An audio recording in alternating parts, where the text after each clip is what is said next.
Sa ibang balita, isang traffic enforcer ng MMDA ang sugatan matapos sumalpok ang sinasakyang motorsiklo sa isang kotse sa Commonwealth Avenue sa Quezon City. Kwento ng mga testigo, nag-overtake ang kotse kaya ito nabangga ng motorsiklo. Ang mainit na balita, patid ni Haji Rieta. Dinatnan ng GMA News ang lalaki ito na nakahandusay sa kalsada habang nilalapatan siya ng paunang lunas ng mga rescuer. Tumilapon kasi ang lalaki mula sa kanyang sinasakyang motorsiklo matapos naman bumangga sa ang kotse na nasa kanyang unahan sa kahaba ng Commonwealth Avenue kaninang madaling araw. Kwento ng may-ari ng kotse na isang account officer ng Meralco, pauwi na siya at dumadaan sa nasabing highway.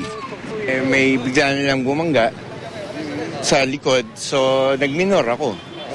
So nung nagminor ako, nakita ko na siya na nakahandusay.